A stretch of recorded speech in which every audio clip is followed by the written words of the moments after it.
Καλά, θα αφήνω να κάνει.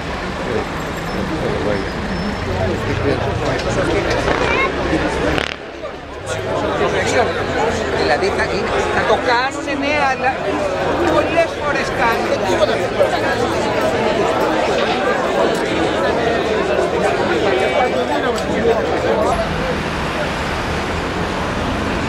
Είμαι εδώ για να συμπαρασταθώ πρώτα απ' όλα στους υπαλλήλους της ΕΡΑ που θα βρεθούν στο δρόμο. Είναι ακόμα ένας αριθμός ανθρώπων που δεν είναι αριθμός, είναι άνθρωποι που προστίθεται σε όλη αυτή την κακομοιριά που έχει δημιουργηθεί αυτό το καιρό στην Ελλάδα. Αλλά και μαζί με αυτή την απόφαση χάνεται ένας πολιτισμός. Η ΕΡΑ δεν είναι μονάχα ένα τοπικό ραδιόφωνο, είναι η ελεύθερη φωνή του ραδιοφώνου. Εγώ δεν μπορώ να φανταστώ ότι από αύριο δεν θα μπορώ να ακούω την ΕΡΑ, γιατί την ακούω κάθε μέρα. Θα πρέπει όλοι να σηκωθούμε από τους καναπέδες μας και να διαμαρτυρηθούμε και για τους υπαλλήλους που μένουν στον δρόμο, αλλά και για όλη αυτή την ιστορία που σβήνεται με μια υπογραφή που είναι ιστορία ετών, που είναι συνυφασμένη με την ιστορία της Ελλάδας, συνυφασμένη με την ιστορία μεγάλων ανθρώπων που πέρασαν από αυτό το ραδιόφωνο και που θα πρέπει οι φωνές τους να συνεχίσουν να ακούγονται. Ακούγαμε τις προηγούμενες μέρες για το αρχείο, το οποίο αναδομήθηκε, φτιάχτηκε και θα μπορούσε να είναι προσβάσιμο στα σχολεία, θα μπορούσε να είναι προσβάσιμο σε όλους. Και τώρα χάνονται όλα μαζί αυτά, γιατί κάποιοι σκέφτηκαν ότι αυτός ο προϋπολογισμός του ελληνικού κράτους θα σωθεί από τους 2.500 υπαλλήλους που δεν θα πληρώνονται. Λυπάμαι πάρα πολύ γι' αυτό και θα πρέπει όλοι μας να συμπαρασταθούμε και να μην αφήσουμε να περνάνε τέτοιες αποφάσεις που μειώνουν τον πολιτισμό μας, μειώνουν την ανθρωπιά μας, μειώνουν την κουλτούρα μας. Εκείνο που έχω να καταθέσω είναι με πόνο ψυχής το ραδιόφωνο της Κέρκυρας, το πανελλαδικό ραδιόφωνο, που μου δίνει την αίσθηση επικοινωνίας και ζωής με όλους τους ανθρώπους, όχι μόνο της χώρας μου, αλλά όλης της Ιφιλίου.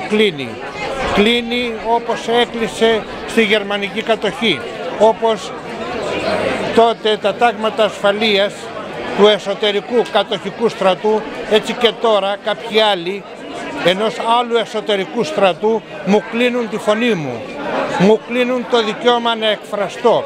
Θέλουν να βάλω το κεφάλι μου στο πλυντήριο, να χάσω τη σκέψη μου των ιδιωτικών μέσων ενημέρωσης.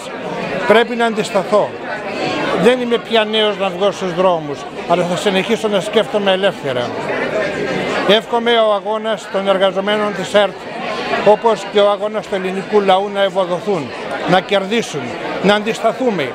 Σήμερα οι Τούρκοι, χθες όλη η Αραβική Άνοιξη, σήμερα και αύριο να είμαστε Ισπανοί, Τούρκοι, Πορτογάλοι, Έλληνες, αλλά ποτέ ξανά ραγιάδες, ποτέ ξανά δούλοι. Θέλω να μείνουμε ελεύθεροι. Ως υποψήφιος βουλευτής, μαζί με πολλά μέλη του ΠΑΣΟΚ στην Κέρκυρα, καταδικάζουμε απερίφραστα την απόφαση της κυβέρνησης με πράξη νομοθετικού στην ΕΡΤ. Το κλείσιμο ενός δημόσιου μέσου ενημέρωσης καταδικάζεται απερίφραστα από όλους εμάς και θεωρούμε ότι δεν πρέπει να γίνει. Γι' αυτό καλούμε και τον Ευάγγελο Βενιζέλο και τους βουλευτάς του ΠΑΣΟΚ να αποσύρουν την εμπιστοσύνη τους στην κυβέρνηση, εάν η κυβέρνηση εμείνει στην απόφαση της να κλείσει την ΕΡΤ. Να γίνει άρση της δεδηλωμένης και να πέσει ακόμη και η κυβέρνηση. Δεν είναι δυνατόν να στερηθούμε ένα δημόσιο μέσο ενημέρωσης, το οποίο τόσο έχει προσφέρει στον τόπο μας και δεν μπορούμε να φανταστούμε την ελληνική κοινωνία χωρίς δημόσιο ενημέρωσης, μόνο με τα ιδιωτικά μέσα ενημέρωσης. Για το λόγο αυτό, εδώ στην Κέρκυρα και σε όλη την Ελλάδα, μέλη του ΠΑΣΟΚ, στελέχη του ΠΑΣΟΚ, κινητοποιούμαστε προκειμένου να στηρίξουμε τους εργαζόμενους στην ΕΡΤ, να καταδικάσουμε απερίφραστα την απόφαση της κυβέρνησης για κλείσιμο της ΕΡΤ και να προασπίσουμε το δημόσιο αγαθό της ενημέρωσης. Δεν υπάρχουν λόγια να τη χαρακτηρίσουν. Ό,τι και να σκεφτώ, ό,τι και να πω, είναι λίγο. Πρόκειται για μια απαράδεκτη, καθόλου απαράδεκτη απόφαση, η οποία ελπίζω έστω και την τελευταία στιγμή να πάρθει πίσω. Αυτή τη στιγμή η Ελλάδα δέχεται ένα τεράστιο πλήγμα στον πολιτισμό, στην κουλτούρα της και βεβαίως μην ξεχνάμε και να το τονίζουμε ότι και κάποιες χιλιάδες άνθρωποι χάνουν τις δουλειές τους. Αυτό σημαίνει ότι μένουν στον δρόμο και οι οικογένειές τους αντιμετωπίσουν σοβαρό πρόβλημα. Βρίσκομαι εδώ απλά ως πολίτης να συμπαρασταθώ στους ανθρώπους της ΕΡΤ και της ΕΡΑ βέβαια της Κέρκυρας και χάρηκα γιατί πριν λίγο που ήμουν μέσα στο στούντιο ο πρόεδρος του συλλόγου μας, του Συλλόγου Διδασκόλων Νέου Πανεπιστημίου, πήρε και εξέφρασε την απόλυτη συμπαράσταση όλων των συναδέλφων στον αγώνα των εργαζομένων της ΕΡΤ.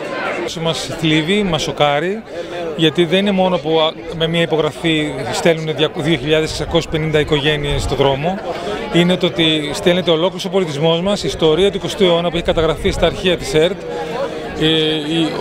η ιστορία μας. Εγώ μεγάλωσα με την ΕΡΤ και με την ΕΝΕΔ και με την ΕΤ και πραγματικά θλίβομαι, διότι το αρχείο της ΕΡΤ είναι αυτό που έχει καταγράψει τον Ελίτη, το Σεφέρι, την Παξινού, τη Λαμπέτη και την ελληνική μου ιστορία.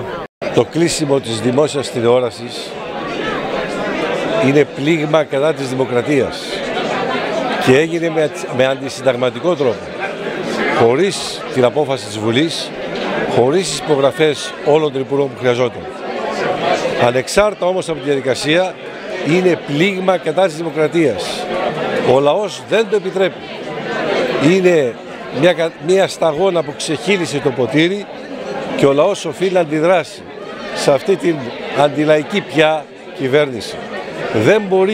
Δεν μπορεί να ανεχθεί πια κάποιες αποφάσεις που είναι όχι απλά σε βάρος της τσέπης του, γιατί αυτά δυστυχώς τα έχει υποστεί, αλλά και της ίδιας πια της δημοκρατίας. Έως εδώ και μη παρέκει. Η δημόσια ραδιοτηλεόραση, θα έλεγα το ραδιόφωνο ιστορικά, έχει να επιδείξει μια τεράστια προσφορά στην διάσωση της λαϊκής μας κληρονομιάς. Να πούμε για τις καταγραφές που έχουν γίνει από τους εργαζόμενους στην ελληνική ραδιοφωνία όσον αφορά τους τομείς του πολιτισμού στο χορό, στο τραγούδι, στις παραδόσεις, στα ήθη και στα έθιμα. Μια τέτοια παρακαταθήκη λοιπόν δίνει και το στίγμα της στην προσφορά, την κοινωνική προσφορά της δημόσιας ραδιοτηλεόρασης.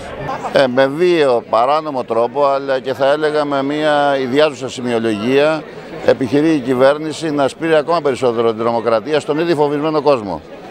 Εμείς ως Εργατικό Κέντρο στηρίζουμε τις κινητοποιήσεις των εργαζομένων της ΕΡΤ που δίνουν αυτή τη στιγμή τη μάχη για να μην κλείσει η ραδιοτηλεόραση, που είναι ένα μέσο κρατικό, το έχει πληρώσει ο ελληνικός λαός, και παράλληλα εκφράζουμε την καταδίκη μας στην τρικομματική μνημονιακή κυβέρνηση, η οποία πιστή στους εντολείς της, δηλαδή στην Τρόικα και στους δοσύλλογους που έχουν ενσκύψει στη χώρα μας, θέλει να ξεπουλήσει κάθε δημόσιο στοιχείο της περιουσίας του ελληνικού λαού. Καλούμε τον ελληνικό λαό, αλλά και τον κερκυραϊκό, να στηρίξει τους εργαζόμενους, να στηρίξει τα κρατικά μέσα ενημέρωσης, διότι αν κλείσουν και αυτά θα περνάνε μέσα από τα συστημικά μέσα όλες οι πολιτικές μνημονιακές, τις οποίες θέλει να εφαρμόσει η κυβέρνηση. Να στηρίξουμε τους εργαζόμενους, να μην φύγουμε από εδώ και αύριο και μεθαύριο, μέχρι ότου η απόφαση αυτή πάρθει πίσω. Είμαστε κατηγορηματικά αντίθετοι στο κλείσιμο της ΕΡΤ, όλου του δημόσιου αυτού οργανισμού της ραδιοφωνίας και της τηλεόρασης. Παρά τις κριτικές παρατηρήσεις που κατά καιρούς έχουμε κάνει για το κατά πόσον παρουσιάζονται αντικειμενικά οι κοινωνικοί και πολιτικοί αγώνες, αλλά και οι διαφορετικές αντιλήψεις που υπάρχουν από τα πολιτικά κόμματα και ιδιαίτερα όσον αφορά το ΚΚΕ, θεωρούμε ότι αυτό που γίνεται από την τρικομματική κυβέρνηση που εξαγγέλθηκε σήμερα το απόγευμα είναι ένα έγκλημα σε βάρος του ελληνικού λαού. Και φυσικά είναι έγκλημα σε βάρος των χιλιάδων εργαζομένων που δουλεύουν τόσα χρόνια στην ΕΡΤ, και βέβαια δεν υπάρχει καμία δικαιολογία για την τρικομματική κυβέρνηση, αυτά που ισχυρίστηκε δηλαδή ο κυβερνητικός εκπρόσωπος, ότι τάχα στην ΕΡΤ γίνεται κατασπατάληση του δημόσιου χρήματος. Σπατάλες έγιναν βεβαίως στο παρελθόν, έγιναν με αποκλειστική ευθύνη των κυβερνήσεων του ΠΑΣΟΚ και της Νέας Δημοκρατίας. Για μας δεν είναι ξαφνικό, είναι μια αλληλουχία γεγονότων που υλοποιούν το μνημόνιο με βάση τις εντολές του στρατού κατοχής. Η Χούντα των Αθηνών ξεπουλάει τα χρυσαφικά, τα ασημικά και θα προχωρήσει και στα υπόλοιπα, στην υπόλοιπη ιδιοκτησία του ελληνικού λαού. Το θέμα όμως με την ΕΡΤ είναι κομβικό, διότι η ΕΡΤ είναι η ζώσα, η ιστορία, ο πολιτισμός του λαού μας. Ολόκληρη η ελληνική διανόηση έχει περάσει από τα ερτζιανά και από τα κύματα της τηλεόρασης, της ελληνικής ραδιοφωνίας και της τηλεόρασης. Στην ουσία κλείνει ένα μεγάλο κεφάλαιο για ποιοτική ενημέρωση. Πέραν του ότι οι άνθρωποι θα βρεθούν, χιλιάδες άνθρωποι, και οι υπόλοιπες δραστηριότητες που είναι γύρω έμεσα ζουν και υπάρχουν από την ΕΡΤ, σηματοδοτεί την γενική επίθεση, όπως σας είπα πριν, προς την περιουσία του ελληνικού λαού.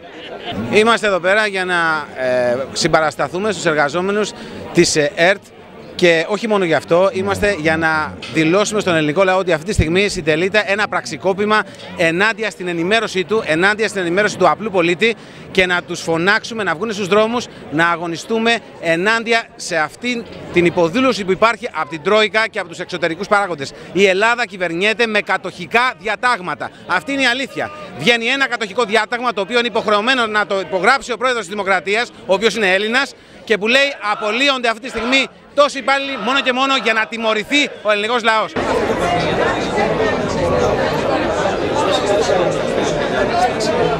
Αυτή